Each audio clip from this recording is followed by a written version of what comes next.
In the small village of Ngdouble in Enugu State, nestled on the hills with dusty roads and scattered farmlands, lived a young girl named Oluchi Madu. Born into a low-income family of 5, Oluchi was the last child and only daughter of a palm wine tapper and a petty trader. Her family was humble, honest, and God-fearing, but far from wealthy. Her father, Papa Madu, was known for his early morning trips into the forest, climbing tall palm trees to extract wine, while her mother sold tomatoes and vegetables in the local Ojij market to support the family. From a young age, Oluchi had seen life through the lens of survival. But despite their struggles, Oluchi had something most of her age mates didn't have: discipline and humility. As a young girl, she was naturally gifted in speech and drama. She would act out school poems and stories during assembly in her community secondary school, Ngdouble, with so much passion that even her teachers applauded. But there was more to Oluchi than acting.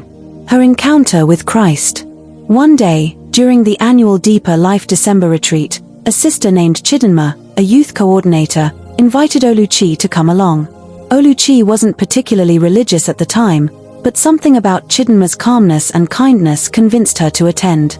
During the Bible study session preached by Pastor W.F. Kumui, something pierced her heart. The topic was repentance and new birth, the gateway to divine purpose. The message convicted her deeply. Oluchi saw her life flash before her: pride, jealousy, small lies, bitterness she harbored toward a cousin who always mocked her family's poverty. Tears flowed freely. When the altar call was made, Oluchi didn't walk, she ran. That night, her name was written in the Book of Life. Oluchi's rise as a fervent worker. From that day, Oluchi changed.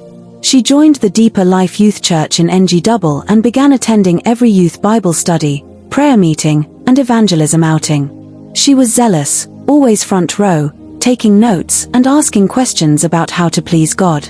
She enrolled in the church's discipleship class and quickly moved from being a new convert to an active worker. She served in the evangelism unit and later became a drama team leader, where she wrote skits rooted in holiness and biblical truth. Her passion and creativity shone so brightly that even the regional youth coordinator once said, "This girl has fire in her bones." Oluchi wasn't doing it for applause. She genuinely loved the Lord. And her transformation began to touch even her classmates at school. She would preach every Wednesday morning during the school's moral instruction assembly. Even her teachers began to take note. A divine turnaround, university admission. Oluchi had always wanted to study mass communication. She had a dream to become a voice for the truth, using the media for God's glory. But after her WAEC results came out, there was silence from JAM. No admission. Her parents couldn't afford any connection or special link. Everyone began to say, "This one NA village pekin, she no get future." But Oluchi kept praying. One night after a youth prayer vigil, the pastor said, "That sister believing God for admission, God will surprise you." She believed it was her word. A week later, she was shocked to see her name on the supplementary list of Enugu State University of Science and Technology, ESUT, admitted into mass communication. It was a miracle. She hadn't even paid the processing fee yet. Her family rejoiced. Mema Madu fell on the ground and thanked God aloud. Her father slaughtered their only cock to celebrate. But Oluchi didn't take it lightly. She fasted 3 days to thank God and vowed, "Lord, if you'll take me there, I'll serve you even more." She meant it. Her journey to campus. When Oluchi arrived at ESUT campus in Agbani, she immediately searched out the Deeper Life Campus Fellowship and joined. Her fire hadn't gone out, it had grown. She became known among the sisters for her fervent prayers, early morning devotions, and passion for purity. She would preach during market evangelism in Agbani, visit sick students in the hostel, and lead Bible studies for younger sisters. She wasn't just another pretty face on campus, she was a revivalist. Despite financial hardship and pressure, Oluchi never looked for shortcuts. She walked from hostel to lecture halls, fasted often, and would rather buy tracts than a new dress.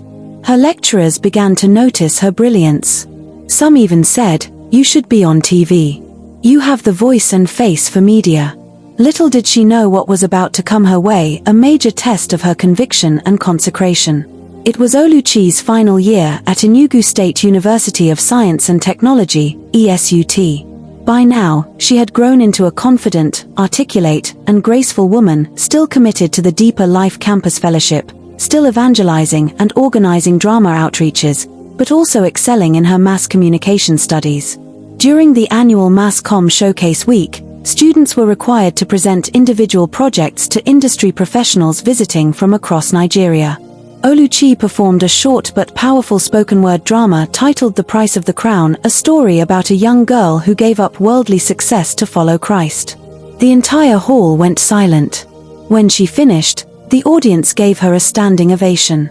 Among the guests in attendance that day was Madam Caro Njubwizi, a Nollywood producer from Enugu Urban Films, known for launching the careers of several rising stars. After the event, she approached Oluchi and said, "My dear, that performance gave me chills. You have the face, the voice, the confidence, and the story. I want you to come in for an audition next week. We are working on a big-budget campus movie. You'd be perfect as the lead. The offer: fame, money, or faith." At first, Oluchi was overwhelmed.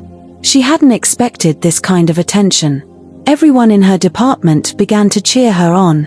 "You're made, Oluchi. This is your big break. No more suffering, this is your ticket out of poverty." But deep in her spirit, something didn't sit right. That night, she prayed for hours in her hostel room, weeping and asking God, "Is this your will?" The next morning, she went to the audition venue at Independence Layout, Enugu, not to participate, but to observe. She saw young women dressed provocatively, waiting to be called in.